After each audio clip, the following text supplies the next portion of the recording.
Talk Shoes. Recorded live. Hello, everybody. Oh, I didn't even check my calendar. I don't know. I don't keep track of the dates because, when you get old, they fly by too fast. Welcome to the Genesis Science Fiction Radio Show, a service of the blacksciencefictionsociety.com website, and this is the May 20th edition of the show. Our special guest today is Al Bay. He is the author of Taintd Saint. We'll get into that in a minute. Not much else special that we can talk about, so I'm just going to bring Al in. How you doing, Al? I'm doing fine. How are you tonight? I'm well. Where are you coming to us from? Sandy Springs, right outside of Georgia. Right outside of Atlanta. Used to be part of the city of Atlanta up until 11 years ago. Okay. And I've lived here now for about 11 years. I've lived in the metropolitan Atlanta area now for 21 years since graduating college. Uh-huh. And where'd you grow up, by the way? Okay, well, first 8 years of my life, to make a long story short, mostly places on the East Coast, then before relocating out west, which to a state which even my parents didn't even know was on the map, and that was long before the Internet. My father, be it a broadcaster, got a news director job, Pocatello, Idaho, and that was a wake-up call to who I really was as a black person, because remember, Idaho, state with hardly any people of color in it, and then from there ended up in Las Vegas, where I grew up with most of my adolescence. So was a West Coast kid, but then ended up down south, going to an historically black college, university, a Division II school in the CIAA conference called Fayetteville State University. Mm-hmm. And go ahead. Go ahead. Yeah, I'm fine. That gave it. So, well, traveling around like that gives you some perspective. Boy, living in Idaho gives you some real perspective. Yeah. I'll tell you a quick story about me. I had to move a friend of mine from Eugene, Oregon to Chicago, and she was white.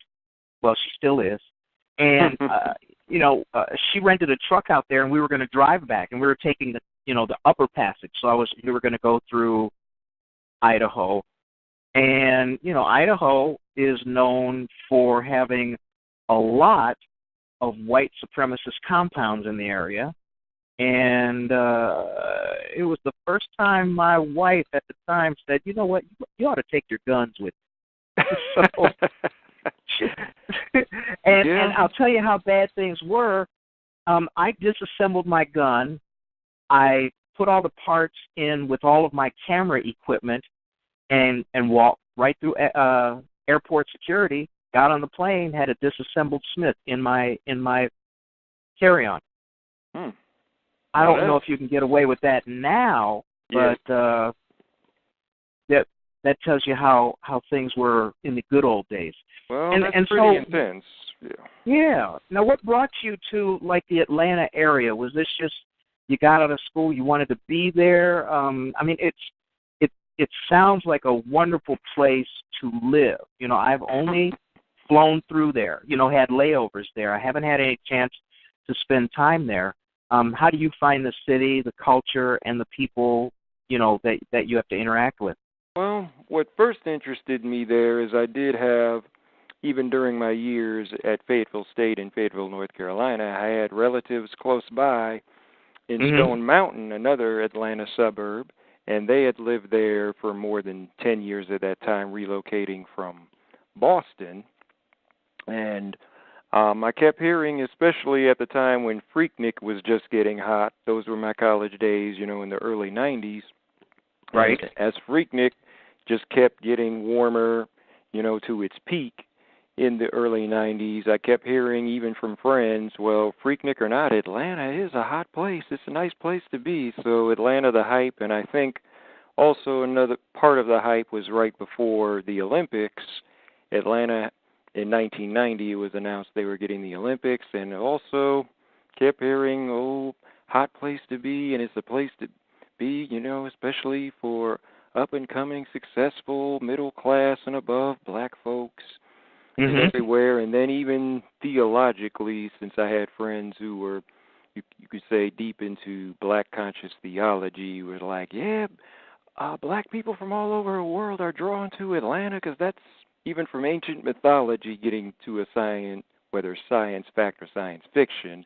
Oh, that this is the old place center of Atlantis here, and that's why black people are always drawn here because Atlantis was an ancient place where black people thrived. Well, I've learned a lot throughout history. Well, you could say that almost every place in the planet, black people have been here first.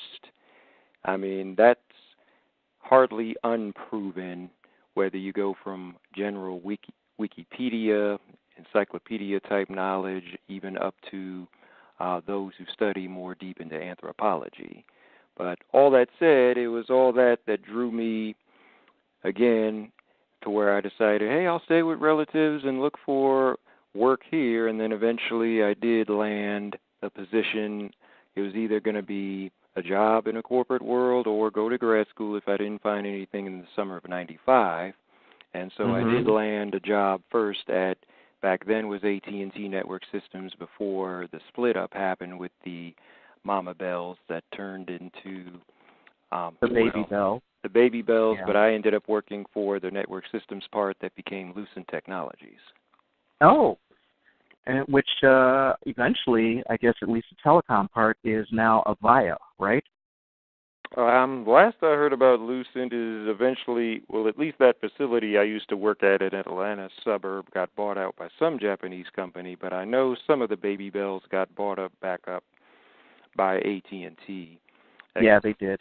But to make a long story short, and again, what was related, I'll only give snippets. I won't spoil the whole book, even though the book is pretty much an autobiography of my life up until my midway 30s.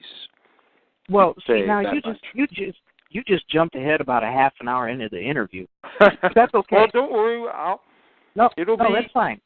It'll be a productive conversation. I think we'll get more stimulating conversation going. I promise to do the best to stay within the spirit of black sci-fi guidelines. Oh, don't worry about it. I'll reveal some stuff that will get there.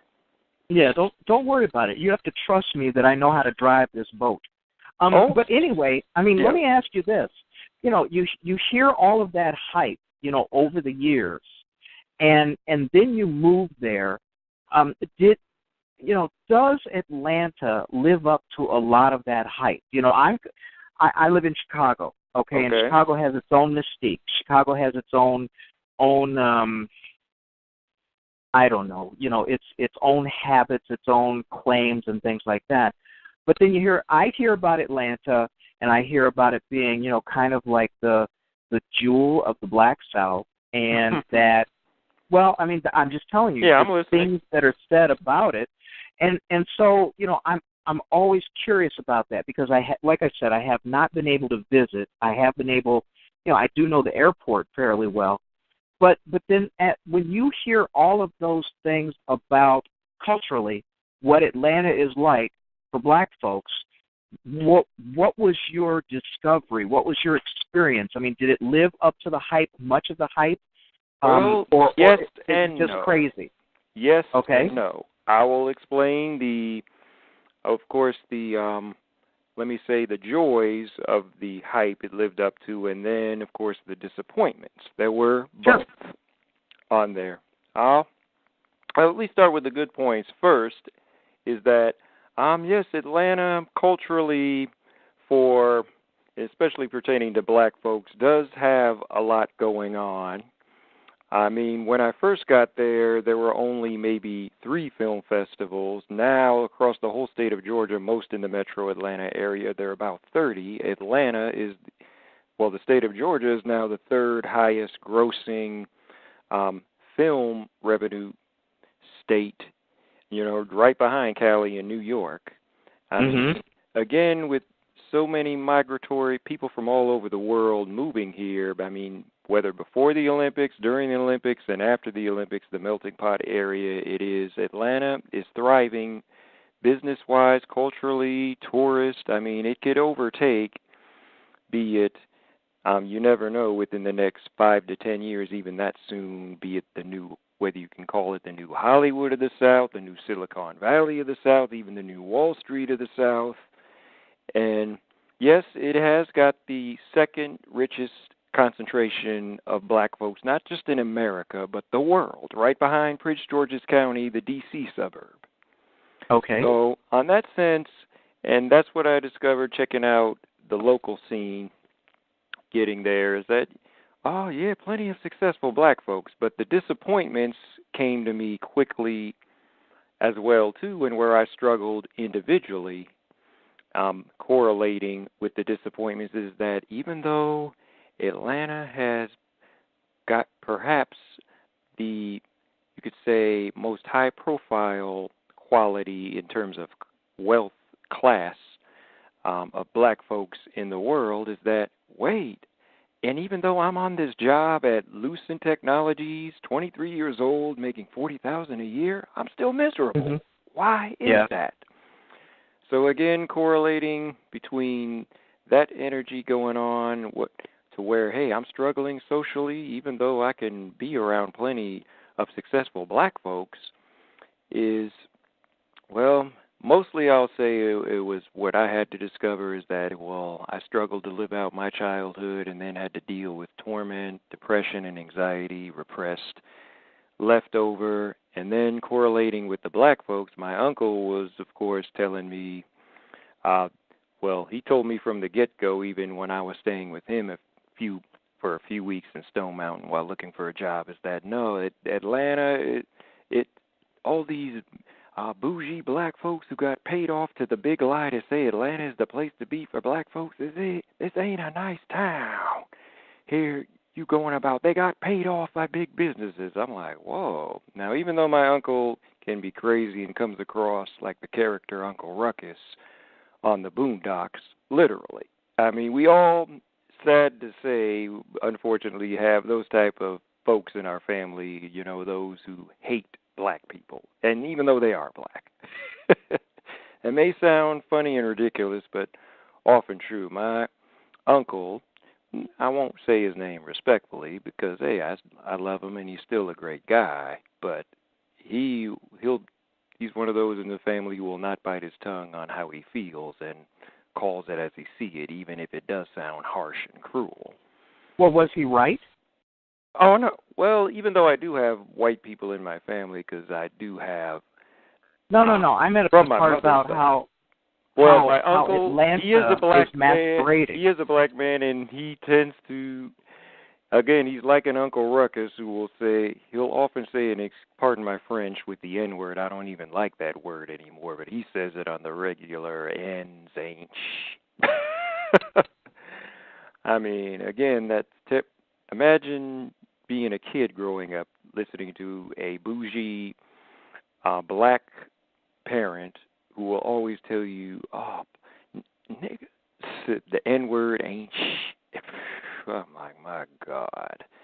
But okay, but see, Al, we're not going to talk. We're not interested in what you do, all not that. your uncle. But I am curious. I mean, were the disappointments in the culture of the city and the actuality of the culture of the city, were they based on deception? You know, are we looking at a bunch of hype, a bunch of marketing that paints, you know, Atlanta as kind of like the black Mecca of the country? I mean, again, Atlanta does live up to that hype, again, as I said, where it does have, again, the second wealthiest concentration of black folks in the world. So in that sense, it does live up to the hype. The disappointment will be, though, as even related to today, not just in Atlanta, but anywhere, any major city in the world where there's a large black population, is that, well, the big disappointment sets in is that we, whether you look at it consciously or subconsciously, is that we are still collectively the bottom of the human food chain. No matter, even though we are in times where we see more successful black folks in every industry than ever before, even all the way up to the President of the United States, we also see more black people in prison than ever before, even more than, even as John Legend said on one of those Academy Award shows, oh, there are more black men in prison today than there were in slavery in 1850.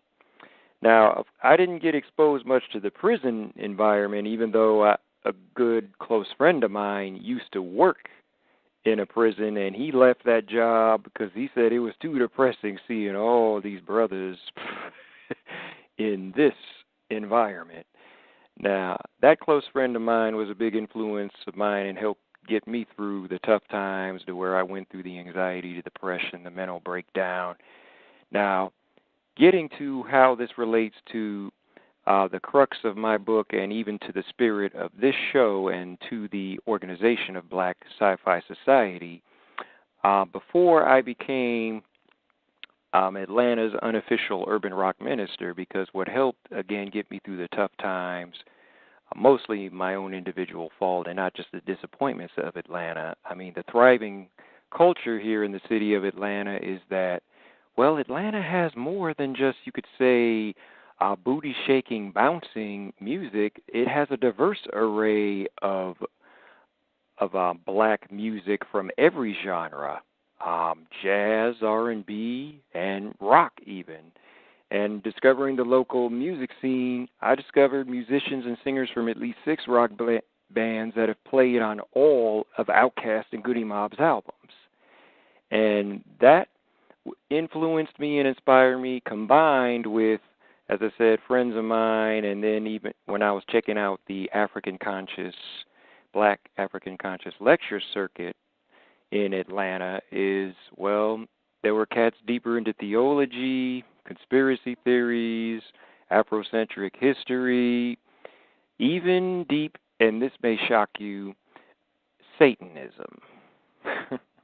Oh, no, not at all. I mean, Satanism is everywhere. Everywhere you have religion, you're going to have its counterparts.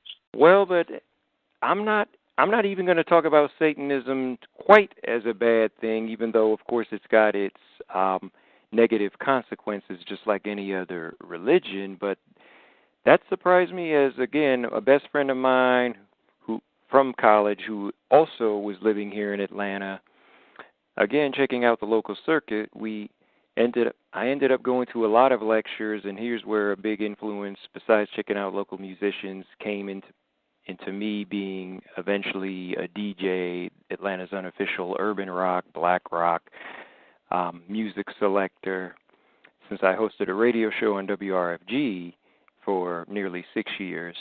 The main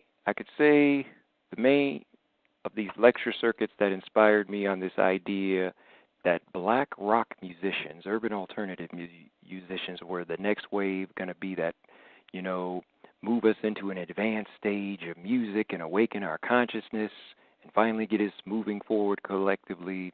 It was a cat, I don't know if you've ever heard of him, from the Black Conscious Melanin Conference circuitry, named Bobby Hemmett.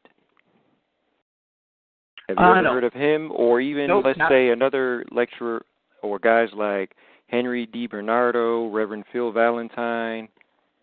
Have you ever heard of them? Well, at least how Bobby Hemmett and Phil Valentine, I could say, relate to the spirit, again, of black sci-fi. Believe it or not, well, Phil Valentine, well, he's mostly noted as a holistic healer, and I think even a natural healing consultant in some way, but even he claims to this day, believe it or not, that Stan Lee stole his concept for the character Galactus in the Fantastic Four universe. And Bobby Hemmett was an art major in college, and he's one of the few cats you could say on this black conscious circuit that was getting quite a few black folks deeper into sci-fi than ever before. Now, even though it's still, whether you could say a misconception or ill-noted stereotype that black people are not deep into sci-fi, even though black people per capita see more big-budget movies than any other cultural group, but still to get black people not only into watching sci-fi movies we wouldn't think of watching that are not at big-budget theaters, but even reading deeper into the novels.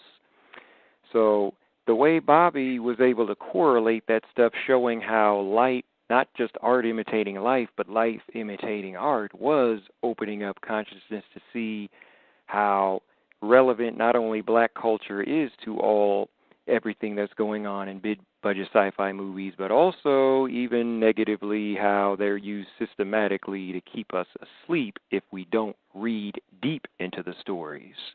That no matter how much black dollars and even powerful black characters come into play in these movies, they're still used simulating to keep us down or help as tools to keep us on the bottom of the human food chain. And I'm like, wow, that opened up my mind, and at least to inspire me to what I could do further with music. And again, what got me back into being a DJ, I was an accounting major in college, and I always consider myself, no matter what job I've done, an inventory journalist, but I ended up taking a broadcast class at a community radio station called WRFG, the World of Radio Free Georgia, 89.3 FM in Atlanta.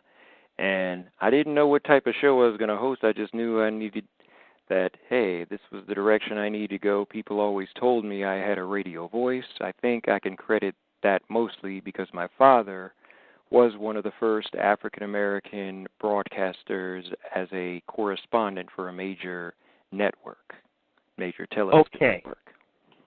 All that aside, let's get back to you. All right, let's talk about, first of all, you've written 2 books, correct? I'm looking at the one here. Well, pretty much only authored 1 book. I have authored other, you could say, blogs. I did a blog to help market the book, but only credited with 1 book. The other book, I think, is what inspired, props again to Jarvis Sheffield, to why I am the featured guest on this conversation. I won't mind talking about that book that I've just read recently that, again, correlates to powerful black roles in the Star Wars universe. All right. Well, let's at least start with Tainted Saint. Since, a lot of people know it, or you're probably, I would say at this time, that was what was brought up to me. Yes. Let's start out with a little synopsis of what the book is about. Okay. Well, the synopsis pretty much at the climax, again, is the crux of the book gets into where I became Atlanta's unofficial urban rock minister and hosted a radio show on WRFG. But the whole book deals with heavy, sensitive subject matters, be it racism, suppression of black history, music as a cultural revolutionary tool. The most significant issue, though, that makes the book into a real-life horror story is domestic violence. And that's the toughest thing I've had to get past growing up in a household that did have occasional domestic violence, a lot of verbal abuse, and that little did I know when I was going through that crisis in my mid-20s, my early to mid-20s, is that, well, again, why, even though I was mostly a bookworm as a adolescent kid, and for the most part I was a good black student, but I had no idea where I fit in most of the time socially because I didn't know how to express my childhood. And again, that's where it led me from the corporate world, even though I was making good money, into exploring my dreams, my rock star dreams as a DJ. Okay, so we're looking at an autobiographical work. Yes, and I tell people, for those who've never heard of what my DJ name was, D-Rock Soldier, who some people still know me as, that my autobiography, the story, think of the autobiography of Malcolm X meets the Prince movie Purple Rain. Okay. You mentioned that you did a lot of reading when you were growing up. Did you have a certain genre that kind of drew you in? Well, or were you a voracious reader of a lot of different things? I mean, how did believe it you or not, focus in on? reading was my worst subject matter. I did not start reading books heavily until my senior year in high school. Now, I was good at math, but reading, I'd never liked reading stuff outside of my father.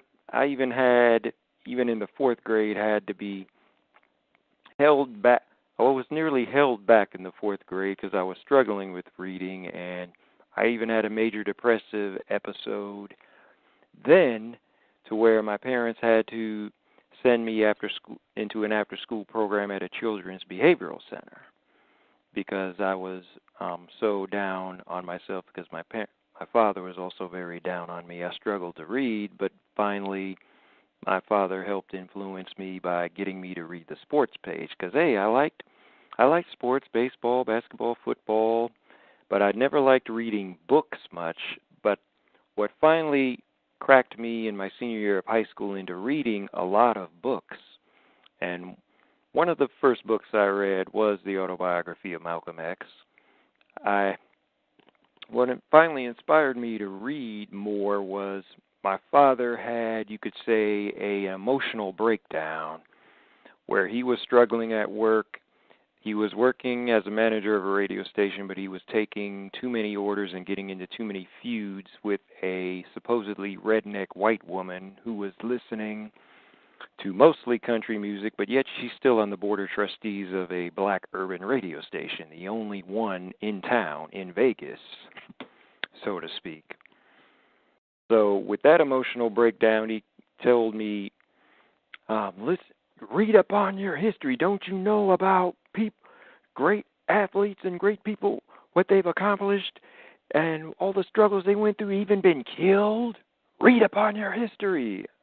Now, little did my father know that I would not only start reading, but I would become a, you could say, young militant to the degree. So much to the degree that, well, my parents not only fear that I was a member of the Nation of Islam. I was never officially a member of them, but I was in college, though I ended up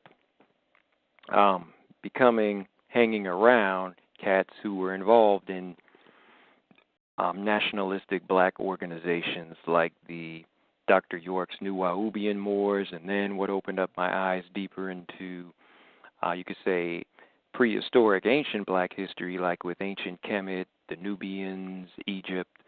My uncle, another uncle of mine, was a 5%er, a member of the 5% Nation. So taking it to where I started reading books, and I was reading mostly black history books, I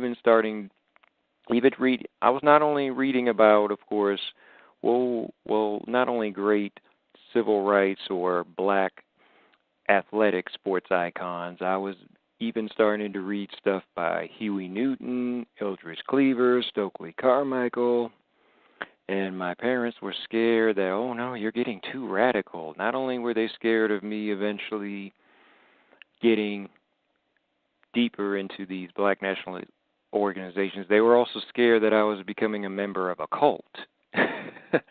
Now, it's funny, the deeper I got into black consciousness, as I said, I ended up attending lecture series by a guy named Bobby Hemmett, who was studying deeply the occult, including Satanism. And your parents saw this, and that was kind of tipping them toward thinking that you were actually becoming a cultist? Yes, because again, little did I know, even after reading the autobiography of Malcolm X, that I would still have deep thought perceptions that the white man is the devil. All white people are devils. I did get deep into that because even my uncle, when he was initially with the 5% Nation, showed me videos by a student of Dr. Yosef Ben Yakinen named Ashraf Kwesi, who had videos dealing with the African origins of civilization and the African origins of Judaism and Christianity. And there were some old paintings from ancient Egypt that supposedly, well, where's the white man in there? Shows the black, brown, red. Oh, Africa gave birth to the world. Yeah, and then shows the white, then shows in the video white man on all four. And then I'm like, well, then how, asking my uncle, my militant uncle in the 5% Nation, how did white people then come about? Oh, a grafted mutation. I'm like, wait, you mean Elijah Muhammad's theory was correct? That my mind was blown away from that point. And then members of my family were scared of me. And then, ironically, that's where about a year or two later my mother discovered, my mulatto mother, who is very white-looking, discovered white people. She finally met her white mother for the first time, who she never knew for the first 47 years of her life. And okay, so your mother goes through that. How does that affect you and you know who you became? You know, because one of the things that people are interested in, one of the things that I try to get at when I do an interview like this is to help people understand the formation of the artist. And so, you know, you're into music. Now you're starting to get into black nationalism, at least as far as your reading is concerned. You know, and then if your mother had a white mother, then of course that makes you at least, you know, a quarter white. You know, what was there a balancing of the dichotomy between, you know, your racial makeup and then against, you know, the black nationalist readings and the awareness of that? Was there any balancing of that? How did those two kind of coexist in you? Here's how that kind of balanced out, because the deeper you read, amazingly, you could say, how is it that even the most militant of black leaders from our history over the past century have had white grandparents? And I'll give these as examples. Well, not just Malcolm X, whose mother was the daughter of a white rapist. Huey Newton, whose father was the son of a white rapist. Frederick Douglass, mulatto son of a white rapist. Elijah Muhammad, W.E.B. Du Bois, who also had part white in them. They had white grandparents, I think, also as a result of rape. Now, my white grandmother, how that came about, well, she married my black grandfather at a very young age, but then I don't know exactly what happened to the point to where, all right, my mother was born a couple of months premature at a hospital owned by her white Jewish mother's family, but then all of a sudden my white Jewish grandmother disappeared. So, if anything, what I'm going through which shaped my personality is that didn't make me any less militant.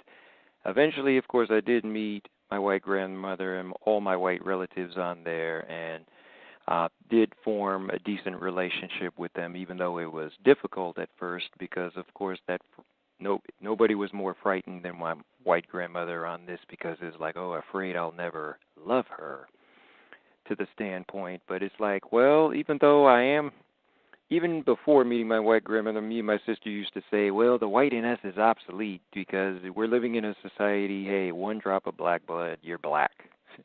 That's still prominent in America, even though there are more racially mixed classifications and racially mixed couples are more accepted than ever before. There's still that old mindset, hey, you're mixed with somebody of color in a society run by wealthy white people, you're still a person of color. Well, you know, not only that, but one of the things that is sensitized and exposed, you know, not the racist leanings, but the racist reality of this country was the election of a half-black president. You know, these people who had been fairly quiet for at least a generation and a half, all of a sudden, because they got fearful of the fact that they thought their their innate white privilege was being melted away, and that this black president was going to take all white people's guns away so that black folks could come and rape their women and whatever other kind of nonsense they were into. We're now finding out that truly, over a third of the white people in this country are truly prejudiced, if not outright racist. Okay, so what we found out is that there is really not much difference in terms of attitudes between 1950 and 2015.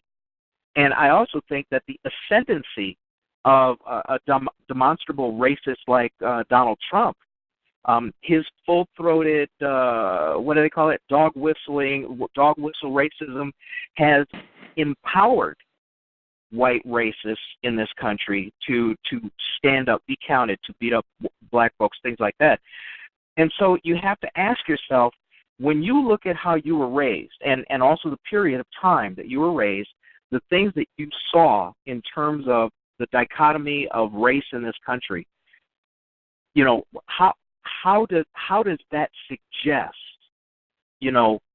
where you are, let's say creatively, where you are in terms of the kinds of things that matter to you, music, black nationalism, and also, obviously the dynamics of your family.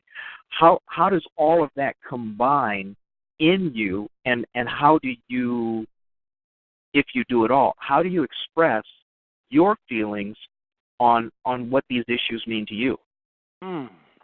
Oh, that's a very broad-based, covering a lot of bases questions, but I'll answer it in a couple of parts as best I can. But hey, no, I do appreciate a broad-based question like that gets you thinking and that challenges the best expression of the person you're interviewing. So I express much respect and gratitude with that type of question. But how that shaped, I'll at least answer it in two parts to what I, again, do in my inventory journalist personality through music and writing.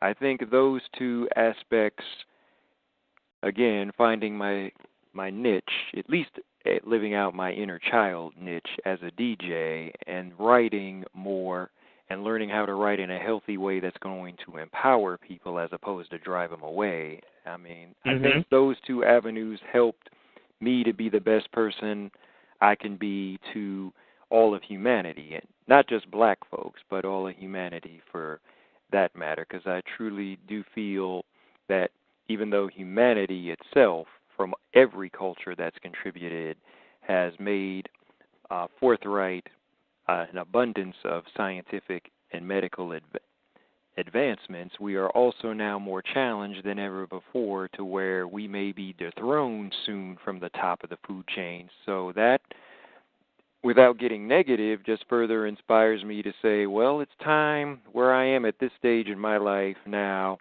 where I feel like in my 40s is now my great reinvention period, is I'm going to do my best to help humanity at least produce a higher output of brain power, so that way, when we are ever dethroned from the food chain, at least we could become a more progressive, cohesive species to at least treat each other better, if not the rest of the species on the planet we live on better.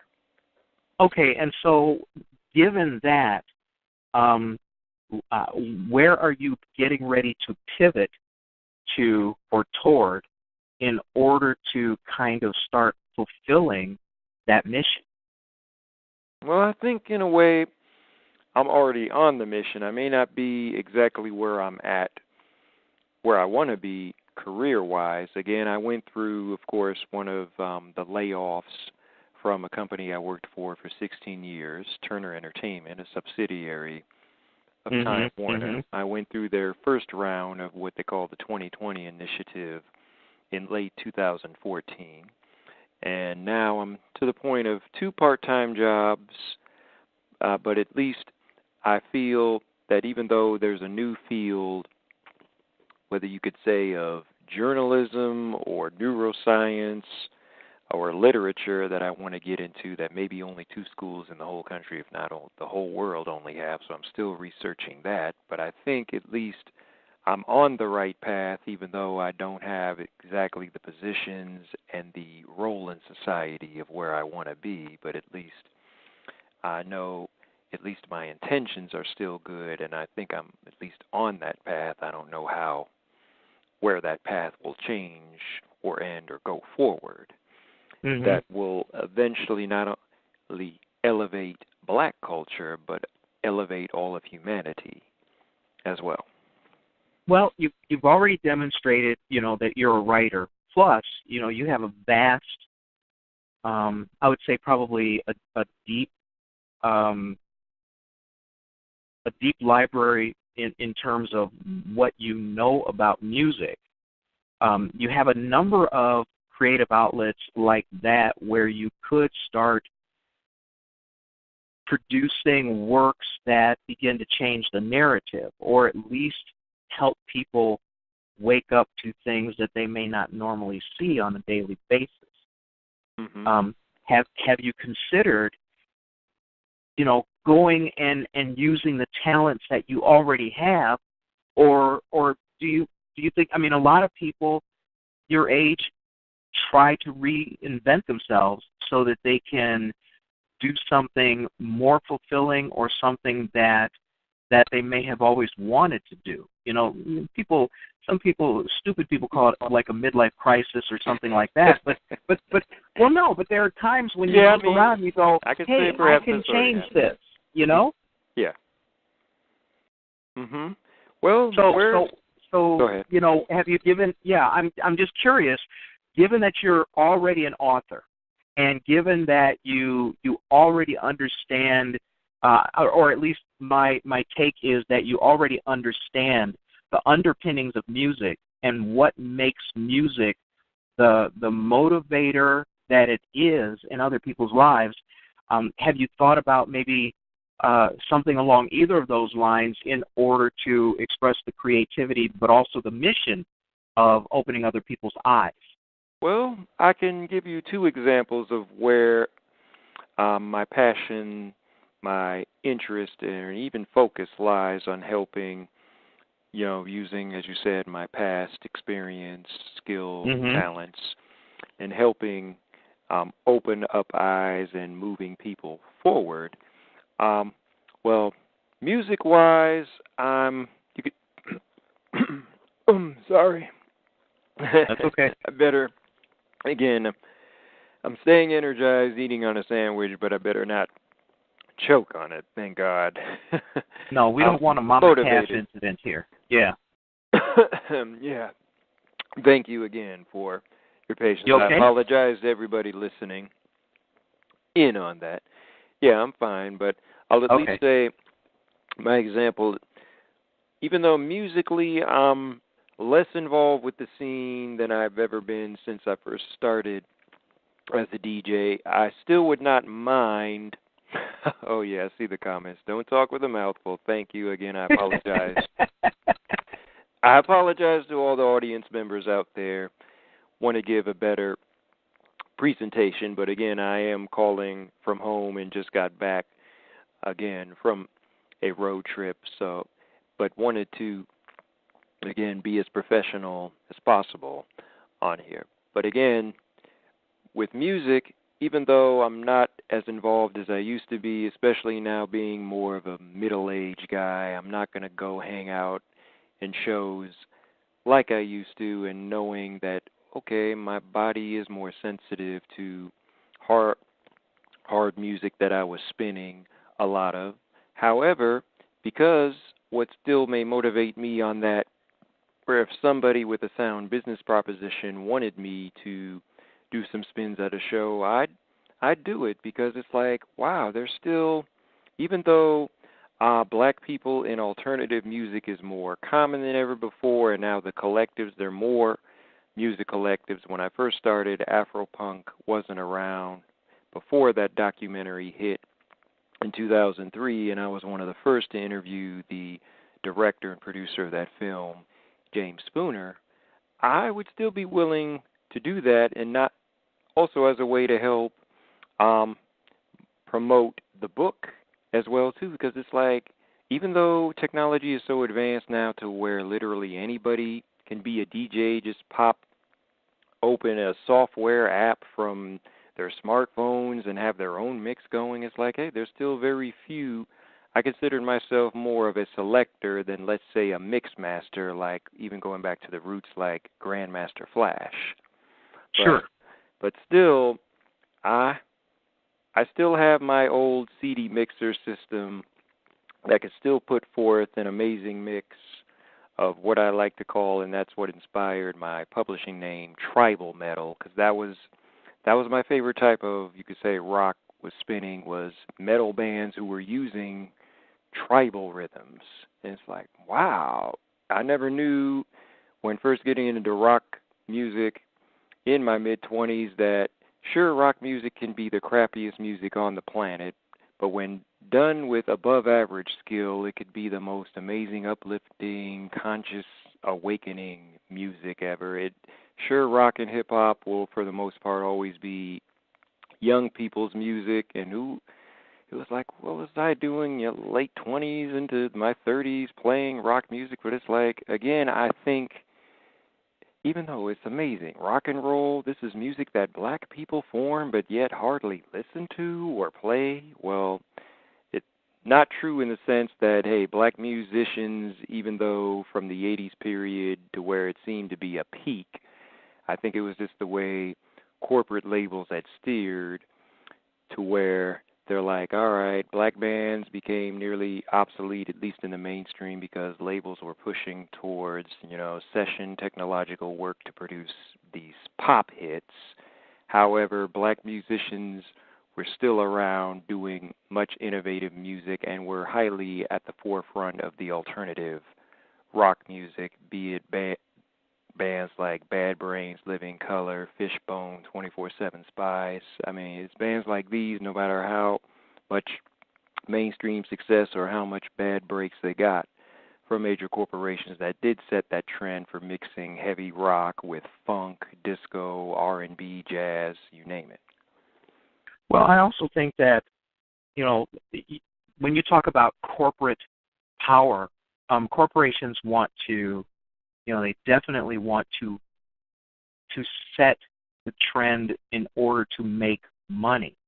They will appropriate music. They will throw money at certain artists to do their bidding. The music industry is a lot different than it was during, I think, probably the most creative period of time for all music. Rock, folk, jazz, R&B, soul, for those people who separate the two. I don't think we're ever going to see another year like 1969, but most people don't. Most people who listen to this show probably were not listening to music back then. They were probably not old enough. And so now when we look at corporate music, which a lot of it is governed by radio, and you have, two companies that own just about all of the music stations in America. Mm-hmm. How do you feel about the homogenization of what used to be, traditionally were music forms that actually skewed the entire world's interest urban? When hip hop came out, it was so exciting. Every country in the world, well, most every country in the world, you had the young people excited about it. You had the young people playing it, from Japan to even Iran. And so when you look at a creative force like that, when you look at what urban music, and because urban is obviously skews black, but urban music pretty much controls the musical culture of the planet, other than a few country western people, and we don't like to talk about them anyway. Well, even country western is now more skewed urban, but go ahead. Well, yeah, you're absolutely right. You definitely have urban tropes now in country music that you did not see before. And maybe that's so that they get heard. But, I mean, when you consider that Clear Channel owns most of the music stations in this country, and it is their corporate strategy of separating, dividing, subdividing, so that these channels, are all controlled by whatever perspective, whoever's programming for them. How do you see? How do you see us? How do you see us moving forward? How I see black people, black culture moving forward with, as you say, exactly, because by you could say, how could you say the overabundant, if that's proper, control, perhaps maybe too much control by, as you said, two corporations over most of corporate the radio, right, music broadcasting channels. Well, I'll answer it like this. I don't see good music of any genre dying out, but the challenge, though, especially when it comes to black culture now, is, well, let's stop being concerned about what's going to be the cool, hot new genre, and how do we collectively, let's say, get more in control of even just small businesses, even just to a simple club or restaurant where a band or a DJ is playing at. Because amazingly, 2 years ago, black music, you could say, was in a state of, and in a way it still is, from when one, you could say, comedic blog writer, satirist, put out a satire article, and it scared the hell out of a lot of black radio broadcasters that said, he wrote a satirical letter, let's say the head of all these music corporations saying to black music artists, saying, well, your services are no longer needed. It scared the hell out of black musicians and broadcasters because what happened, it came out late 2014, because in the year of 2013, for the first time in the history of the Billboard charts, no black artist of any genre made it to the top of the charts. And perhaps in that whole year of 2013, in the top 100, there were no black artists. It's like, what? All these rich black moguls now, like Jay-Z, Puffy, Sean P. Diddy, 50 Cent, and no black artists are in the top 100 of music? What's going on here? Well, I actually have an answer for that, but go ahead. You go ahead, and then I'll tell you what my theory is when you're done. But again, showing that example, and to where even one of the artists who I played who still does some local promotions here in Atlanta, because even a guy at Atlantic told him, there were no black artists in top 100 that one year. Well, that just said to me, well, to feed more into the solutions rather than the problem is, well, again, whether black artists have got to become, again, you hate to kind of think about going back to the retro 80s days to where music award shows would just label music by black artists best black artist. You hate to think of that, but that might be part of the solution. Should we focus on black music just being called, center it towards hip-hop becoming better, or should we just focus on doing good music? My opinion, I think the best way of our culture moving forward, especially as corporations perhaps doing too much of a stranglehold on all of the genres, especially genres where black people make up a significant population, is again get focus on becoming, where I think the dichotomy comes is where the education will come in, is how do we become more in control of our resources. Again, start small, whether working at a bar or a restaurant or a club, become a manager of one of those, then you can hook on bands every night. In other words, focus on saving these venues no matter what genre of music, whether it's a band or a DJ, and have more people focused on collectively being successful business people, well-educated, as opposed to, again, and it's hard, especially in this digital, internet, electronic communication age where people's attention are more focused on what they see on TV or computer screens rather than reading a book. How do you get more of our people collectively to become successful business people? And not that most of you will be Jay-Z or 50 Cent, but you can still be successful long-term without being a billionaire or a rock star. That's the challenge I think our culture faces collectively. How do we build more trust? Again, I don't think our culture lacks through each person, individual intelligence, whether conventional smarts or street smarts. We don't lack that. I don't even think we even lack money, per se, even though the root of any powerful money system is a strong military. But even the roots of any strong military is not going to be the size of the weapons, the guns. It's going to be, again, your strategic, cohesive trust for one another.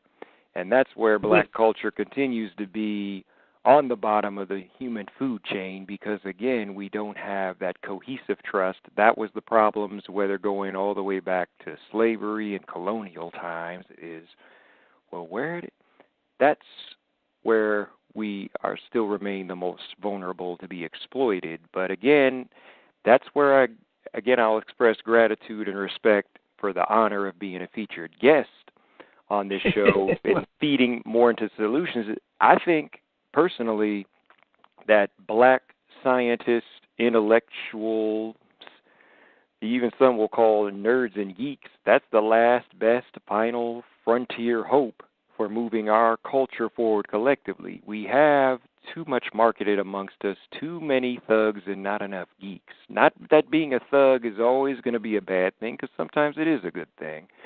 But we need more geeks, should we say, scientific geniuses to move us forward collectively. Well, I think in good part you're right. I mean, obviously we have to take control of our own intellectual property and make sure that not only do we control it, we maintain control of it, and we have the channels to disseminate it. But I will tell you something, and people are going to say I'm crazy until they think about it. But one of the reasons why you see a negation of black culture, at least over the last 6-7 years, is again because of the fear that whites have that they're losing their white privilege here in this country. All right? So you've had this incredible backlash. I was going to say blacklash, but no, backlash because of the president and the sheer hatred that we've seen on very public display by I'd say about a third of the whites in this country. And then we don't want to talk about Kanye and his attitude, pissing people off. Okay. But there's a lot to the fact that this country is still not very tolerant. And one of the things that scares the living crap out of all of these white parents is when their kids are listening to our music. That just scares you don't hear kids running around blaring country western. Well, maybe you do in the South. I don't spend much time in the South. But really, seriously, over the last generation, where has been the most creativity flowed from? And it's flowed from urban music, hip hop, the poetic stylings of rap, all of these things. And when a dominant culture like America's white culture sees that happening, and they know that they're about to become a minority in the 2030s, I think that a lot of that is backlash. I think a lot of that is corporate backlash. You look at all of the main media companies, and they're all white-owned, white-operated, for the benefit of whites, for white stockholders, because we don't have a whole lot of stocks. So when you look at all of that, and I don't want to sound like some kind of wild-ass conspiracy theorist, because I'm not, but I am a very, very good observer and judge of what moves a culture. And so you're absolutely right. In order to try to build the channels we have, yes, we definitely have to start small and just maintain not only the status quo, but maintain the presence. The presence has to be there, otherwise people won't hear it. Now, the one thing that I am looking at in this whole thing is maintaining our intellectual property, because corporate concerns are very, very good at co-opting our work and turning it to their benefit. They do it in sports, they do it in music, they do it in, in film. Who we have is really black creatives who have control of their own destiny. Even Spike Lee has to borrow money from other people. Yeah. Tyler Perry has, can self-fund his movies, but, he still has to have distribution, and the distribution channels are owned by whites. So when you talk about black creatives, and one of the big trends that we've been talking about for the last few years is Afrofuturism in terms of creativity. In terms of music, you have Sun Ra. In terms of artists, they talk about Octavia Butler and Samuel Delaney, but she's dead, he's old, and all he wants to do is talk about his sexploits in Europe when you go to his talks. But in terms of new ideas, fresh ideas, ideas that have never been heard that excite the young, we're talking about urban culture. And that has got to be frightening to the status quo. So, but this is, even though, yes, it's still a challenging time to where, as you're saying, in just being observant, no matter how factual it comes from a mainstream media perspective, an indie media perspective, or a combination of both, is, well, this is a pivotal time, but still an exciting time to where even...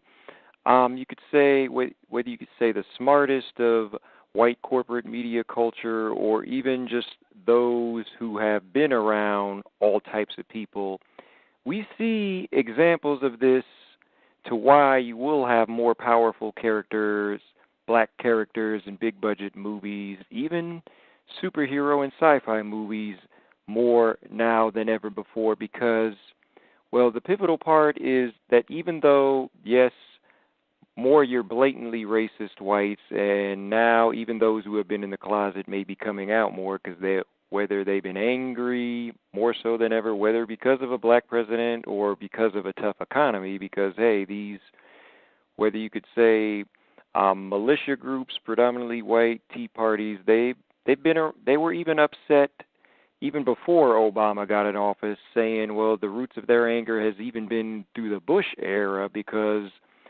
well, America, where America can help lead the world for the better, I can only pray about that, even though at the same time America can dangerously destroy the whole world, is, well, my viewpoint, political, I'll just say, mostly is nonpartisan indie. I'm not Democrat or Republican.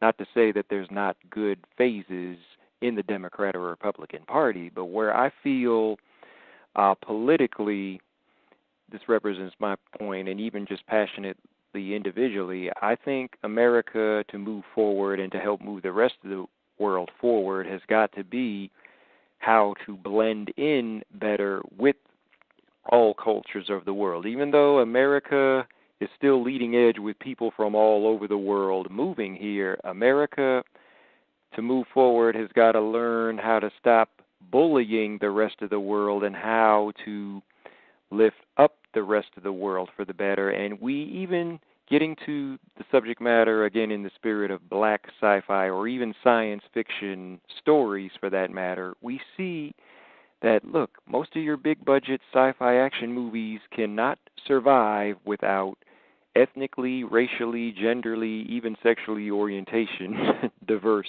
audiences now, which has got to reflect more in the characters and movies.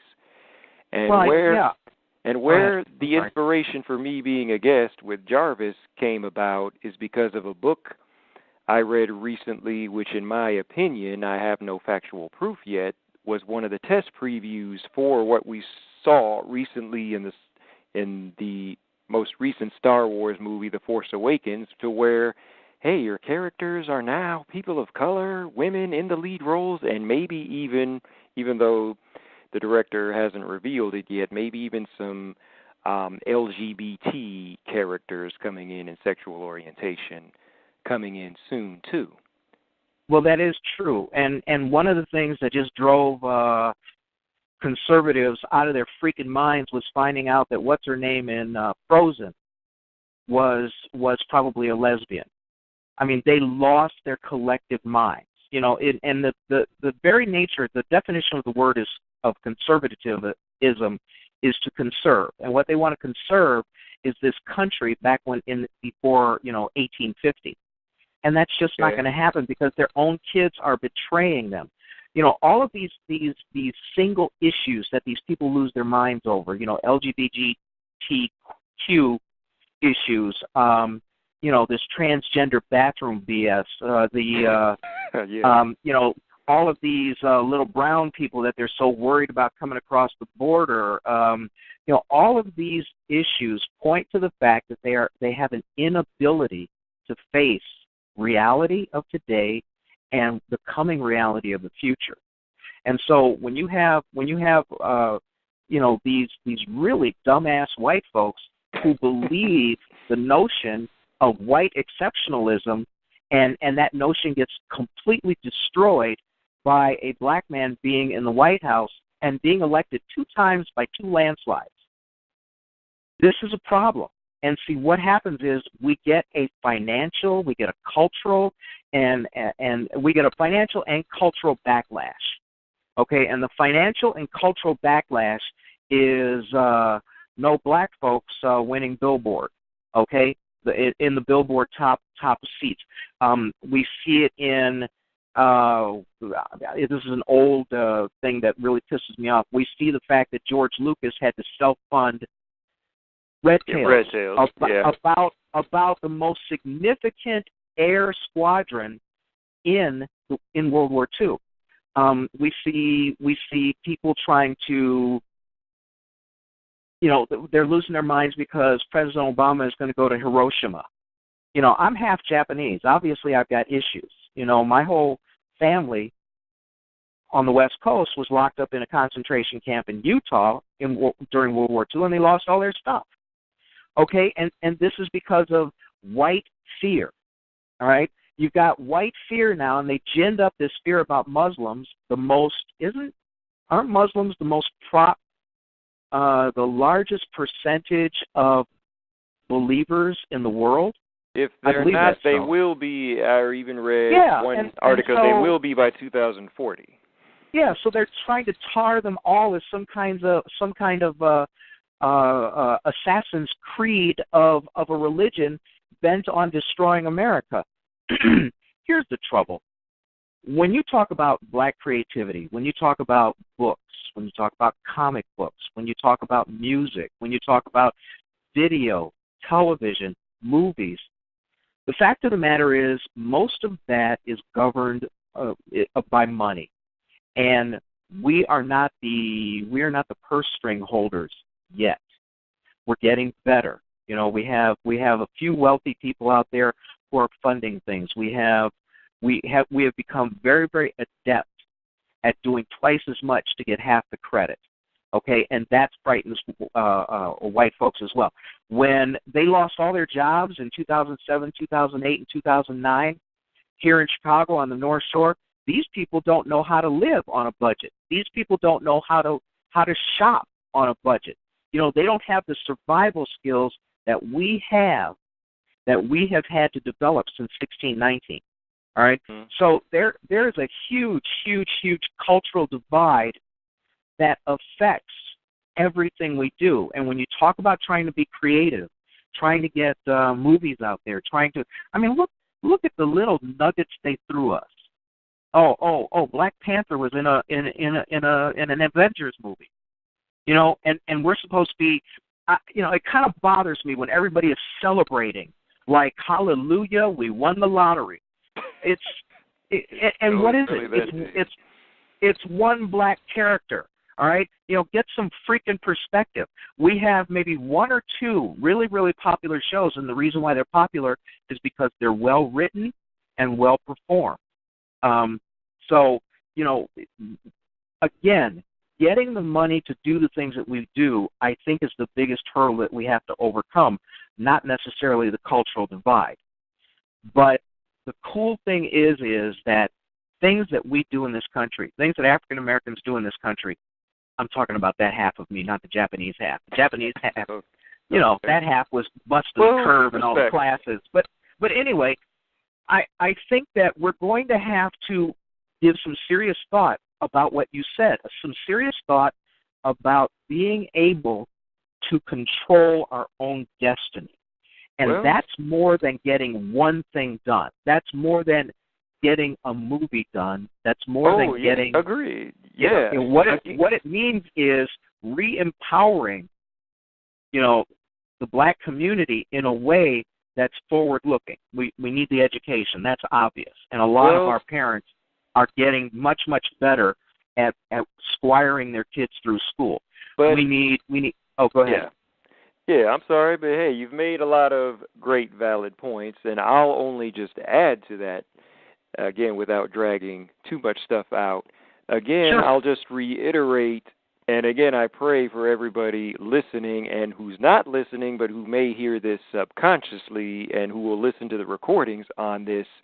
Again, that's where I feel that black geniuses, intellectual scientists are at the forefront to where, well, I'll just say, again, I would pray that no matter what religious background any black person in the world is from, what I pray for, especially in the Christian church, is not to end Christianity, even though I don't have an espoused religion, is that, again, I pray no matter what religious background black folks are from in the world, is to give yourself more of a scientific makeover to say, well, collectively, how are we going to move forward? Well, again, that's where, even if it's just a small consortium of 10 geniuses, from what I see scientifically, it's still going to take another near century before, that may sound sad, before black folks collectively move away from the bottom of the human food chain. But if,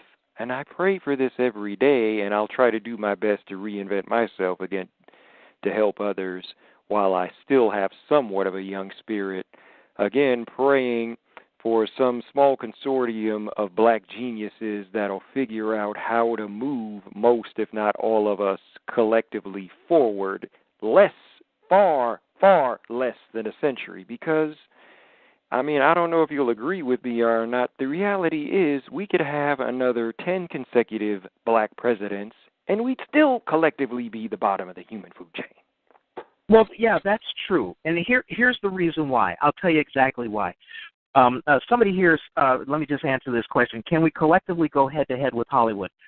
Probably not head-to-head, but we are so much better at making do and getting around things. Now, normally I wail against that. Normally I get pissed off with black folks who don't know how to do the business of doing business in America. But sometimes you don't have the resources. But I will say this: when you talk about getting that consortium of African Americans who are bent on not domination but parity. Okay, let's talk parity. Let's talk being in America and not having to slide off the bottom end of a tilted playing field. That's a tough one, and I think the biggest impediment to that is cultural for us. Some people are going to chew me up about this, but this is true. You don't see black companies merge. You don't see black banks merge. You don't see black marketing companies. You don't see black companies merge to build market share, to build power. Okay, and so by the very fact that does not happen, you have to ask the question, why doesn't it happen? My theory is that, for the last 400 plus years, we have been taught not to trust each other. All right? I think that's a big deal. I think that's a big damn deal because if you can't partner with somebody that you trust, you're not going to partner with them. Okay? So when you look at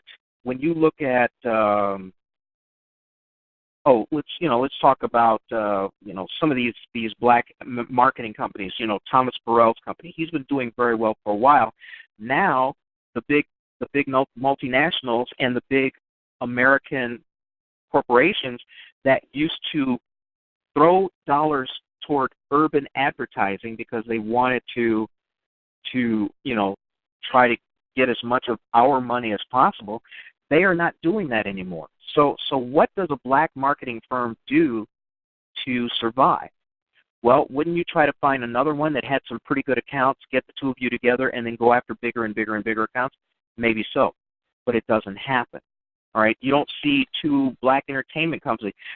Can we get Spike Lee and Tyler Perry in the same room and have them talk civilly to each other? I don't know. I haven't checked the latest gossip, but that's another example. Okay, you know, there are so many things. There are so many things that hold us back, and unfortunately, some of them are of our own nature. You know, in terms of me, I'm a writer, and I hang out at blacksciencefictionsociety.com. And the reason I hang around is hopefully I run into maybe some other writers who I might be able to say, hey, you know, that thing that you're about to do, let me tell you what happened with me and why it was bad for me. You know, I would like to see people mentor more people, but I've talked about this before. I think too many black creatives see being a black creative, and you're an entrepreneur if you're black creative, see being a black creative as a zero-sum game. And too many people, and I've talked to them and they've admitted this, they see, like if I talk to another black writer and we start doing some things together, every time I sell books, they mentally believe that I have taken money out of their pocket because they believe it's a zero-sum game. That's a tough thing to overcome. What do we do to overcome that? How do we educate ourselves into cooperating, not competing? I'm sorry, go ahead. Oh, yeah. Again, you're making great, valid points here, and I understand the frustrations, and I'll just say only shortly, well, trust me, every black organization I've been in or even formed has been a failure. But again, where I think that'll feed into part of the solution on that aspect of where we still don't trust each other, that's still the root cause of most of our problems. I'm not going to say it's the cause of every single one of our problems. Oh, absolutely. I don't believe absolute, but I believe the root cause, be it from today to 1,000 years ago, is still our lack of collective trust. But I think one of the ways to feed into the solution to build more trust and then create sustainable long-term trust is, again, we got to get past, as you even gave the example of when you say, oh, you sold a book and then, 5 more black folks are jealous of you, is to get past the ego of that aspect to say, well, just because I haven't sold one book, hey, I still may be successful on another aspect, but I'll sell a book the next day if that's what I'm committed to doing. Again, that's where I still believe, and that's why I'm interested in getting into a field, again, which may only 2 schools in the whole country may have, called literary neuroscience. That supposedly that's a theory that, even as you talk about as a writer, that reading can create a higher output of brain power. Well, it's like, well, books have been around forever, but still, wait a minute, all this technology, scientific advancements, we could say, as much as I've studied on history, are only just regurgitations of helping us get back to the higher output of brain power that all of our human primitive ancestors had. And that's where the openings in sci-fi with powerful roles of blacks, not only in lead roles, but also deeper into screenwriting, directing, and producing, will help finally show you more so. And that's why, even though, sure, I'm not ready to celebrate just because, Black Panther finally made it onto the movie screen. Sure, that movie will be the most important black superhero movie ever, but of course, don't just stop. It will be that unless some black indie writer, comic, movie breaks through, which would be nice to see before that movie comes out, but most likely the way we're going, the Black Panther movie will be the most important black superhero movie ever. But see, what that will do to show a prosperous black civilization of present day, that means, inspire what we can do as older writing adults ourselves is, that can inspire us to an awakening to help inspire the kids to say, go read deeper on your history. I see some comments on Black Sci-Fi that say, I wish Wakanda was real. Well, it was real in some ways thousands, even hundreds of years ago, and it is still real in some parts of the world today. We just don't read up enough on that information, and we can make it more Wakanda, more of a reality across the world if we build more collective trust within each other.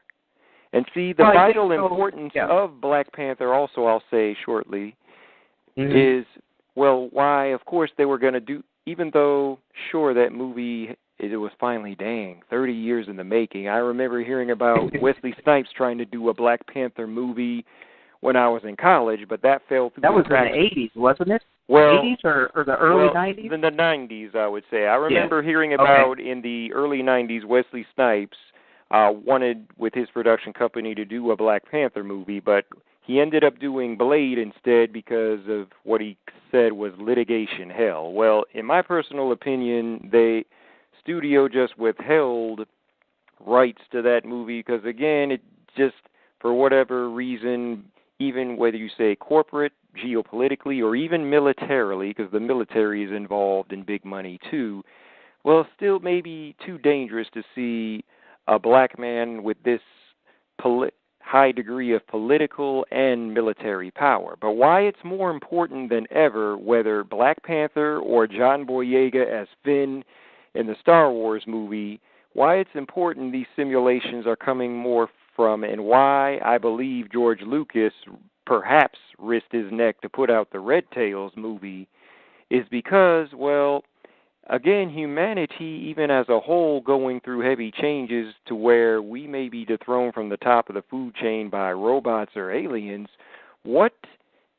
And I even had a conversation with a gentleman at the movie theater today in Usher, and it was a good intellectual conversation. Well, what sector of society are going to be most equipped to be your most fearless, badass soldiers on the front line to fight aliens or robots? And that answer would be too obvious to be, you could say, kids, especially black kids, kids of color, growing up in harsh urban environments, in and out of prison, gangs, or whosoever, especially whether from the Bloods and the Crips here in America, in and out of prison, or to kids raised in warlord armies in Africa. These are kids who literally have, whether you could say their souls have been damn near sucked out of them, but who would be the best on the front lines. And when I spoke of John Boyega, I remember even seeing him in a cult classic sci-fi movie, Attack the Block, which was a huge hit at indie film festivals. And see, I mean, even though you could say, well, that's from a perspective of a white British comedian, but hey, a white British comedian who grew up around people of color in inner city London with respect enough of these black gangsters to know, well, hey, they're more equipped to fight an invading army of aliens than any of your spoiled suburban kids.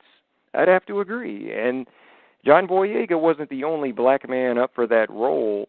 I mean, there was Ray Fisher, who now got the role of Cyborg. But see, even that's why I say the smartest amongst your predominantly white media scientific consortium elite, George Lucas, Spielberg, or whoever, they know the importance of not only black, whether you could say urban environmental attitudes as far as in, you could say, being fighters, but in creativity as well too, and even where it could lead to a potent force like a Tuskegee Airman, who may still exist in some force today, because even a friend of mine at work said, and I can't confirm this because I was never in the military, that there's even still a secret elite fighting black pilot unit that's sent into outer space even today. Because, well, I don't know about that, but the Tuskegee Airmen I don't know about that either, but that wouldn't surprise me because again, if alien invasion threats are real, because I mean, that's where a cat like Bobby Hemmett helped to open my eyes in the energy dealing with the Sirius star system. Now, a lot of black intellectuals like to say, oh, well, those beings are on our side. Well, without getting deep into how far black people are in as far as in dealing with on the front lines of aliens, I would still say no matter how broad-based true it is, or even if it's just science fiction, the creative mindset and the black fighting spirit needs to be on the front lines, and the white corporate elite know this as well, too. Yeah, but, when they control the money, it's a lot harder. I want to roll back to something that we were talking about earlier about kids. I have found that as black creatives, we have to create our customers. And one of the best ways for creating our customers is getting our kids involved in whatever creative endeavor we have. And to quick run back up to, the whole zombie apocalypse or aliens or whatever, they're not coming to the south side of Chicago because somebody's going to whoop their ass. But in terms of black creativity and getting it out there in a significant way, that's a tough row to hoe, especially when you do not control all of the money. One of the things that I found, for kids, especially for our kids, black comics are very accessible for them in terms of exciting their mind and presenting a reality within the comic book that they would never see anyplace else. Mm-hmm. See, that's the thing. So when you talk about trying to disseminate creative culture to our community, there are certain lanes that are always open that seem to work very well. And comics are obviously creative. Excuse me. Music is very creative, but then you run into the gatekeeper thing with music because, in order to hear it, people hear it on the radio. And in order to get on the radio, you have to get past, the Clear Channel gatekeepers. I wish I remembered the other company. So in terms of doing what you said we ought to do, which is definitely to push forward on a cultural agenda that not only maintains our culture but pushes it out toward the future. Mm-hmm. I think mentoring our kids and having some sort of accessibility to kids' minds is essential for us to survive. I'm probably not going to get rich off of white folks reading my books because my books talk about black folks who got to the moon before Neil Armstrong. Yeah. Well, with white exceptionalism out there, they're clinging to white exceptionalism with their bare fingernails. That's probably not going to be a very popular story, for mainstream media, mainstream entertainment.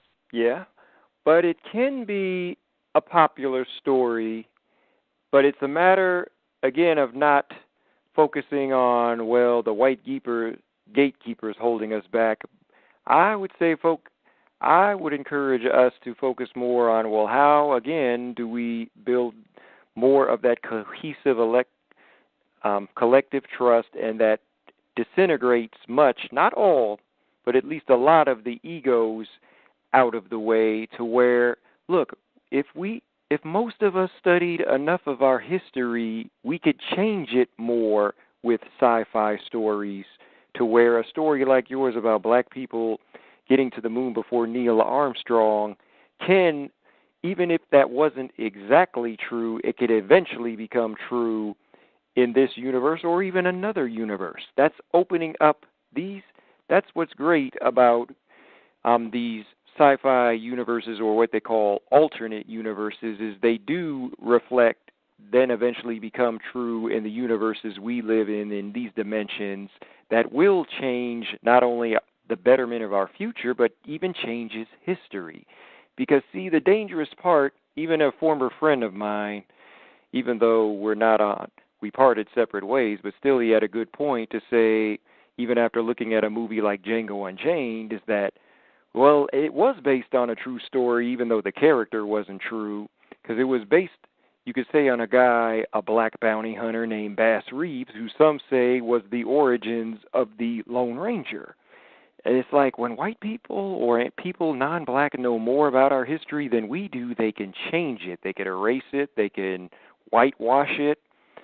manipulate it, whatever. But when we start to look back more, we'll study and then implement that as inspiration of more of our history and can finally get more of the egos out of the way and again praying and striving for the black genius consortiums to figure this out, to build more collective trust. That's where the history can be an inspiration and create more inspirational sci-fi stories that then become today's inspirational sci-fi stories will then become tomorrow's science fact for us.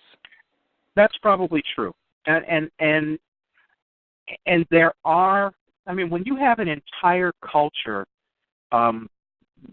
who has been conditioned to do twice the work to get half the credit, you're going to find some outliers out there who do very, very well, who do better than most, who will be the shakers and movers culturally into the future. What we just have to do is we have to make sure that they have the resources in order to pull it off. And that's probably another 2-hour discussion. Anyway, but when you look at where you're going to go in the future and how you're going to express your creativity in the future, do you see? Let me ask you this: do you feel positive about the path you're going to take and the likely outcome? That's one part. Do you see challenges that are above and beyond what should normally be present? And do you measure your success? How do you measure your success for the future? Ooh, very deep question, but good, relevant question. The way I will answer that in the best presentation, and while my mind still has a good amount of energy before I were to get something to drink, but hey, again, thanks for having me on here for an important discussion, again, for black science fiction to help make it black science progressive fact, is where, at least starting as one example with building collaborative trust, even if it takes me the rest of my life, not knowing whether the rest of my life is only for a few more days or even for another near century.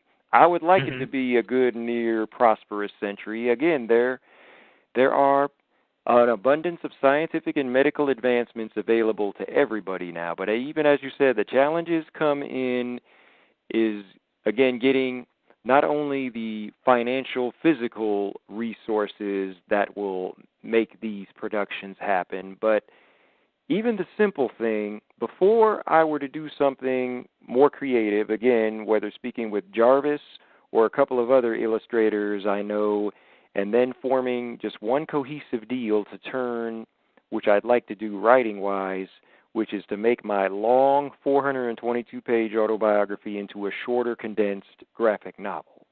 That's what I'd like to do personally. But if I'm going to get that done, no matter what illustrator I collaborate with, which hopefully will be a talented black illustrator, because, again, even though my book can be, I mean, I'll just say that not to say disregard any talented illustrator from any other culture, but, again, because my story is so resonant and important to the progression of black culture, it would be nice if I can collaborate with a talented black illustrator. But if I'm going to do that, then there's got to be collaborative trust, not only built from just doing conventional, as you said, American economic business, but even just basic manners in personal trust. Because amazingly, in my failures in relationships and bonds with friends who used to be like brothers from another mother from me, and now they're strangers or enemies, and these were brothers who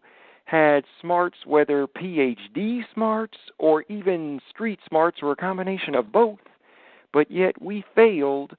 I mean, I say we, me and those former friends of mine, we failed with each other because when the stakes got higher on collaborative projects, we didn't know how to have basic manners with each other to where strong intellectual brothers then part ways as just spoiled brat street punks. And that was sad. And that And getting past that, and now it's tough for me because, again, being a guy in my getting close to my mid-40s now, it's tough to build any relationship bond. But again, at this point in my life, it's got to be, no matter what collaboration I do with somebody, it's got to have sound business long term if there's going to be true friendship. So the challenge is, yeah, there's always going to be money challenges, especially from a culture that's still collectively struggling to get away from the bottom of the human food chain. But the biggest challenge again is just going to be, how can our next good business arrangement, especially with somebody from the same culture within African American business culture, progress that's going to have long-term strategy. Again, I say we need to go about stuff more scientifically than religiously. And that doesn't mean stop your religious inspiration, whether anybody listening is Christian, Muslim, Jew, Buddhist, Hindu, atheist, paganist, whatever your religious beliefs are. It's a matter of how do we go about stuff more scientifically that will still have a good long-term collaboration that's going to build us for the better instead of draining us. That doesn't mean we're going to be hunky-dory Disneyland theme park. We all get along within the next day or so. I'm not saying we're going to be at that utopia. Nothing is impossible, but just remember, everything scientifically is possible but takes work to progress, whether it takes 1 second or 1 millennia. Well, let's circle back to Atlanta. You live on the outskirts of Atlanta. You've been embedded in, Atlanta's culture for quite some time now. When you look at what you see in terms of black culture in what is supposed to be, the crown jewel city for African Americans in the country, when you look down the road, let's talk 10 years down the road, where do you think, do you see things improving? Do you see a better,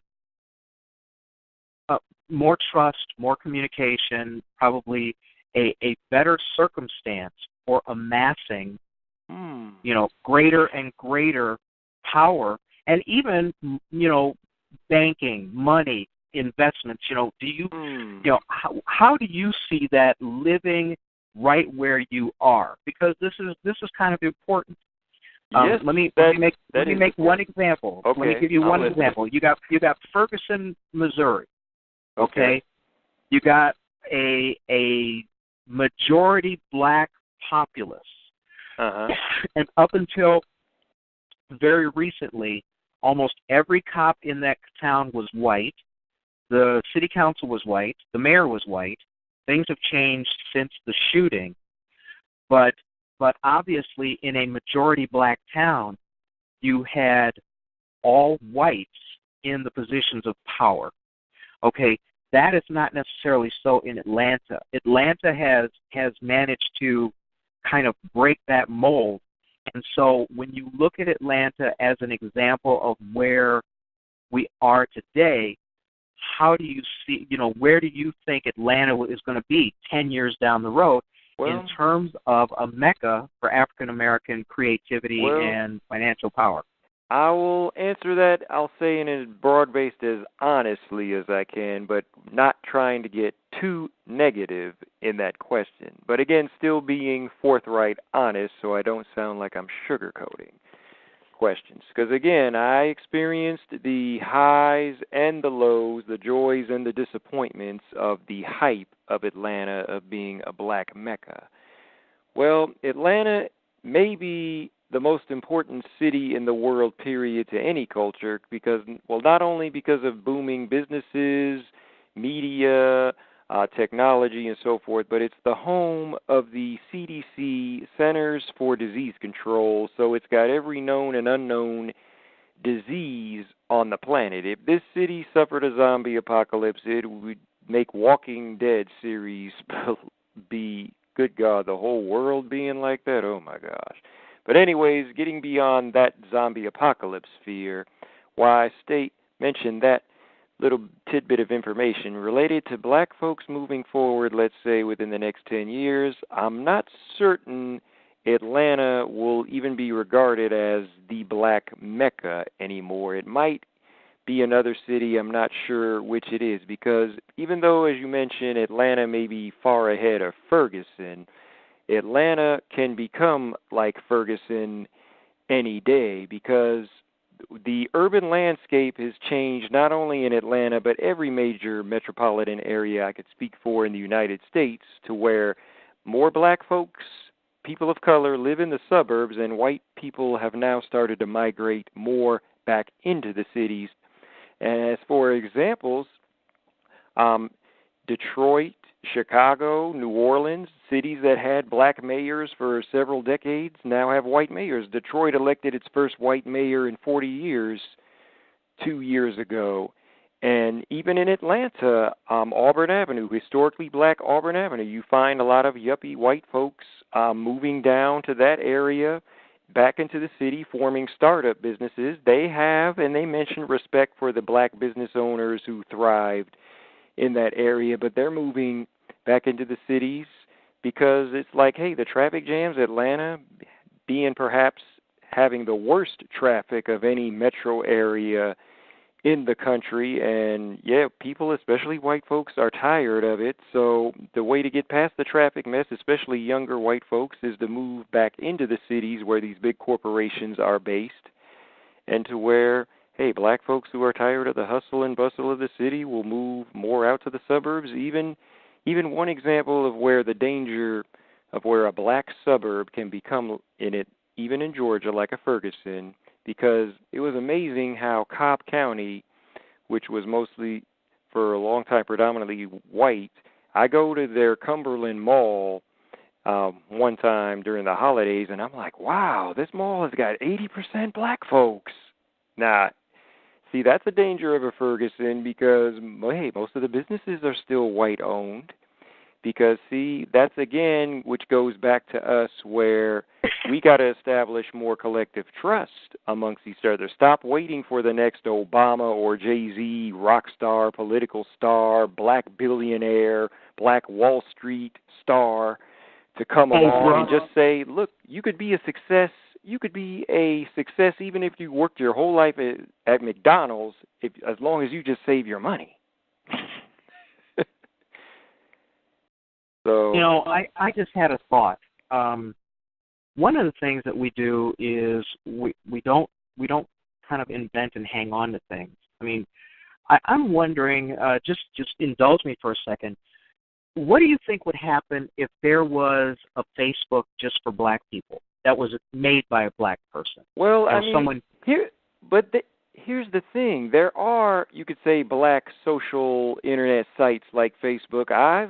I've been on Black Planet. I don't mind black-owned, you could say, social blogging internet sites. They exist whether here in the States or in Africa.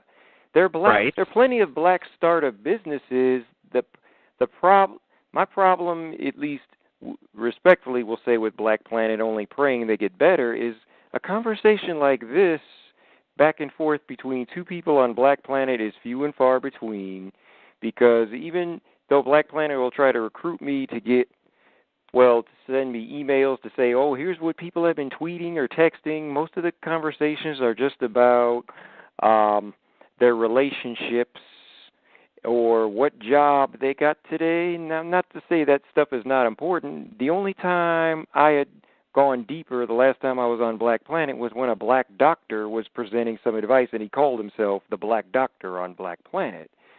So that's where, again, I would prefer more, not to say we don't have enough black sites, but it's what they're talking about. If, let's say, Black Planet can do more stuff like LinkedIn, or if we had more black sites like a LinkedIn that are going to move us forward, or even if, let's say, you had black social media sites, again, like this one, that are going to talk about more than just what your relationship you're in and what gossip went on, or the latest party with the Empire, that successful TV show. Oh, there's a party for the season finale of Empire.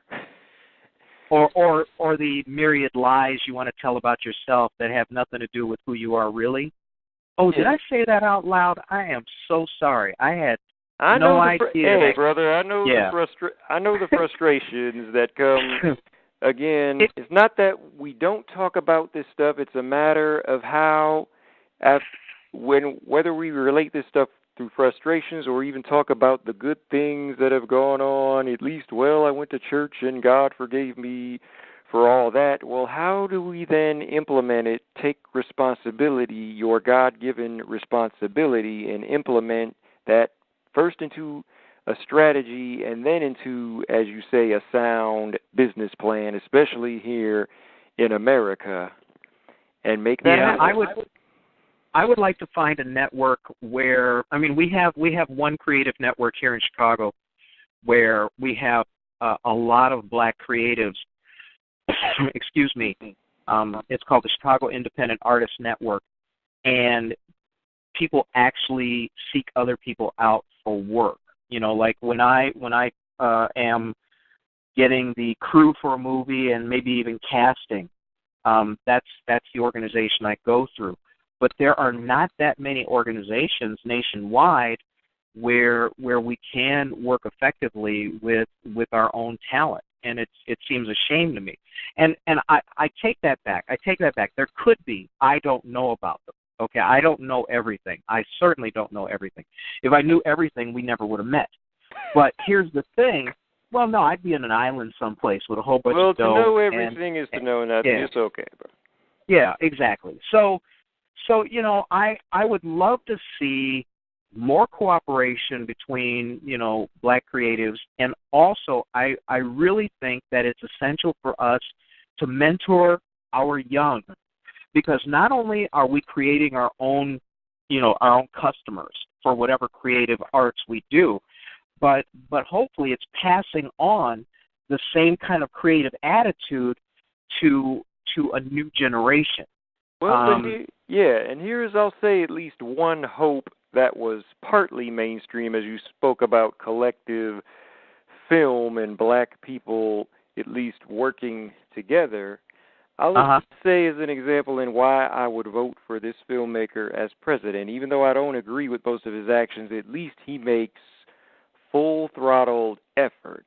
I give props to Spike Lee for most of the film project he's done. And Chirac not only was one of the funniest films I ever saw, but it presented at least a great attempt to put out there to black folks about how you could collectively move forward, stop the violence, even though the message, no peace, no pussy, seems even still laughable today. But he based that, as he showed in the film, off what a Liberian woman pulled off during their efforts to civil war. It's like, at least start with something. Now, that may not work all the time or for a couple of years, but that's at least starting something of a good collective effort to stop our people from killing each other more so than lifting each other up.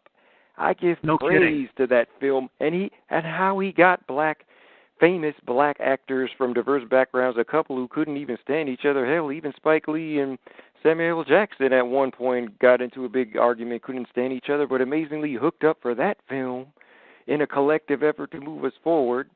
It didn't get much distribution, but not that, and even sadly enough, a wide degree of black folks were going to go to the theater to see the movie anyways, because it's like, oh, it's too political, it's too controversial, too realistic, too relevant.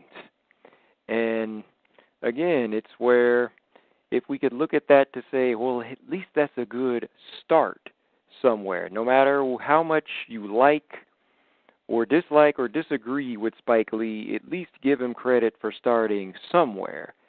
Now, as you talk about, he's also producing. He's producing output.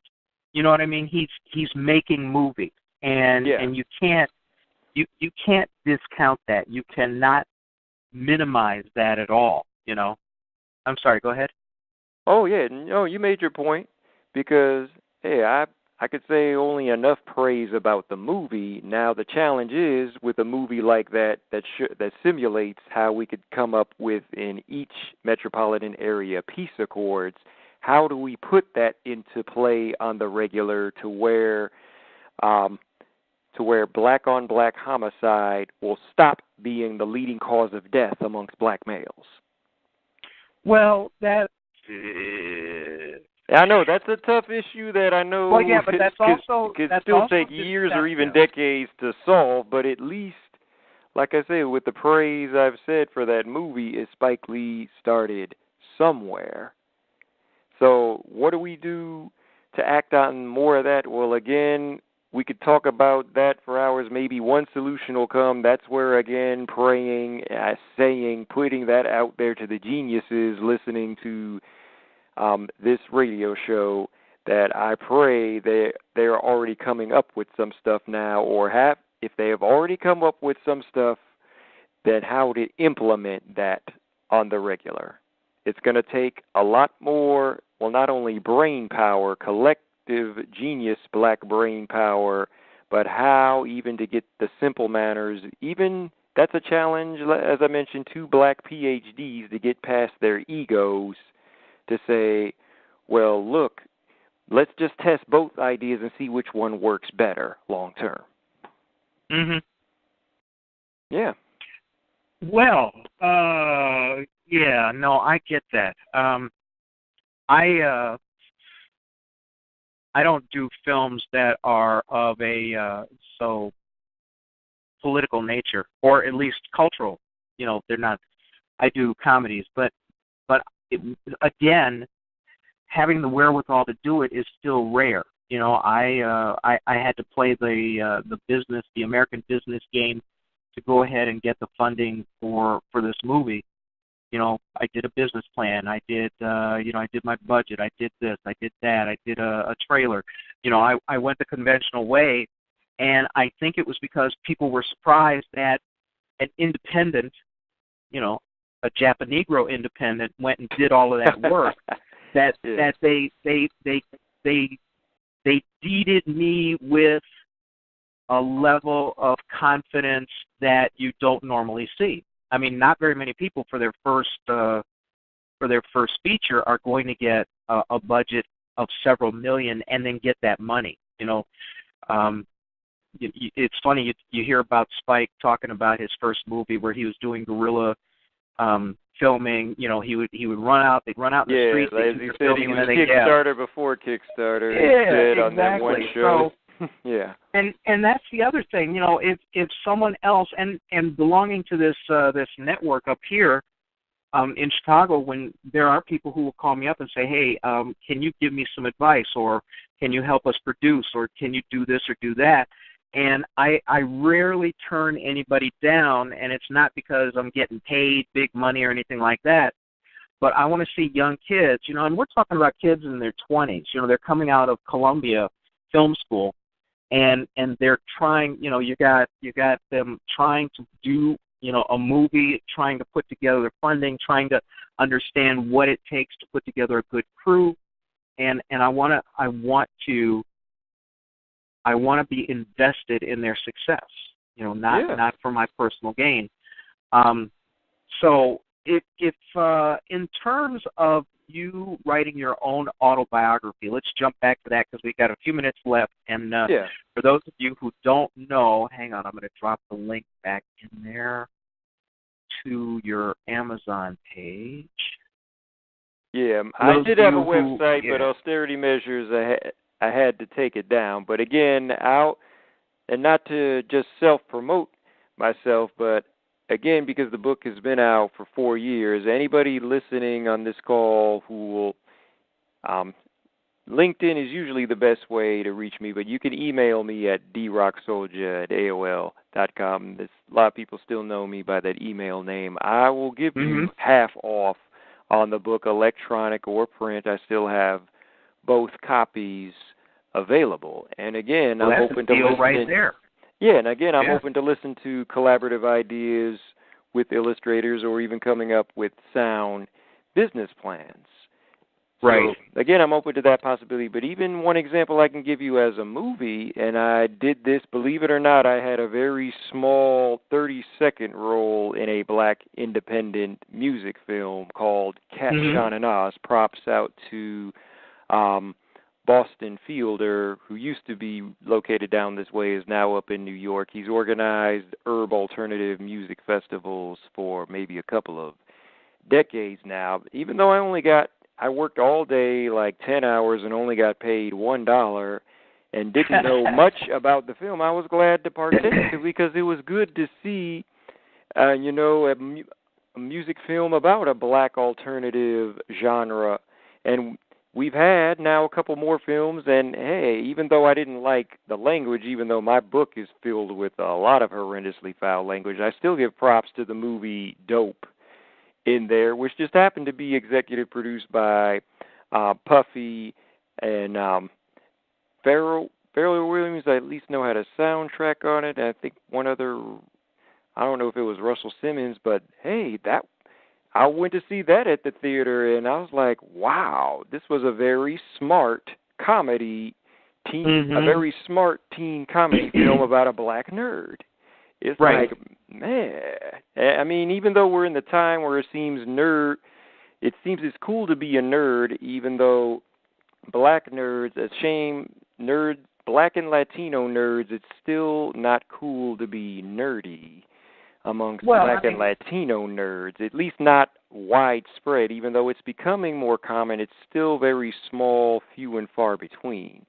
But go ahead. There's a reason for that, because what has been our artistic example for black nerddom, and that's that Urkel guy. I have an Urkel T-shirt, believe it or not, T-shirt still fits me from my middle school days. That he not only became the epitome of black nerds, but TV nerds, period. Wow, that even though Family Matters, when it came about, that's just another Cosby show, but then when Urkel came about, now this show has its own original personality, and wow, nerds. That was a big simulation inspiration, you could say right there. But black Urkel-type personalities have been around forever. It's just a matter, again, how will cohesively, let's say, more realistic black Urkels like Lonnie Johnson, who does own a $1 million innovative company, the inventor of the Super Soakers, led space missions to Jupiter, and who is the inventor of a lithium battery. Again, how will Lonnie Johnson work with more cohesive black genius scientists that will put forth more solutions for us long term to where, again, the cohesive trust comes into play to where our culture is more on the upswing. And on that note, we're going to call it a show. Did it seem like 2 hours? It kind of felt like an hour at first, but wow, that first hour went by amazingly fast because I think we had a good, productive conversation. I thank you and Jarvis Sheffield for having me on here and considering that even though, again, I'm more of an historical, factual journalist than a sci-fi novelist, that you considered my experience relevant enough to serve as an inspiration, which I hope I have to everybody listening. Thank you, everybody listening, for your patience and for your empathy on that. And again, pray that I have helped, at least to an inkling, inspire more long-term solutions for black culture, especially those at the forefront in science. Okay. But seriously, though, art is art. And whether it's writing an autobiography, it doesn't necessarily have to follow the same kind of tropes. But I want to thank you for being here. It was highly entertaining, and I'm sure people probably got more than a nugget, excuse me, of something to think about, once the show is over. Thanks for being here. I enjoyed it thoroughly. Keep us posted on any new adventures. Yeah. And on that note, I'm going to ask Jarvis to step in and close out the show. All right, and I'll just say quickly to Jarvis, I don't know if how much of the book he's read, but hey, I look forward to the overall review once you have read that book, and no matter how positive or negative the review is, may the review help move our people forward. Okay, most and definitely. Go ahead. I'm sorry, Jarvis. I didn't mean to step on you. Go ahead, Jarvis. Oh, I was just saying, most definitely. I want to thank everybody for participating in the show tonight, and it's been really lively in the chat rooms. We have some new people that haven't been involved in the show that were active and asking questions and giving feedback on what was said tonight. I want to thank our guests and our host for sharing their time and enlightening us on their experiences in sci-fi. Yes, indeed. Thanks again, Jarvis, and we will, again, continue networking. You'll hear from me soon, be it Black Sci-Fi, LinkedIn, and, hey, I have the utmost faith a strong collaboration is going to come with illustration for these words we put out. Awesome, very cool. Awesome. And, not that I have to remind everybody, but this show is every Friday starting at right around 9 p.m. Eastern Time. Please tell your friends. Please check out the site, the main site, blacksciencefictionsociety.com. There is a wealth of content, art, music, video, stories. Tell your friends. It's probably one of the most original sites on the Internet. And we appreciate everybody who contributes and everybody who checks out the show and everybody who actually just supports us. So on behalf of the entire Black Science Fiction Society family, I love saying that, my name is William Hayashi. Everybody have a great weekend or whatever day you listen to this on your podcast. Thank you very much and good night. Good night, everybody. Bye-bye. Yeah, good night.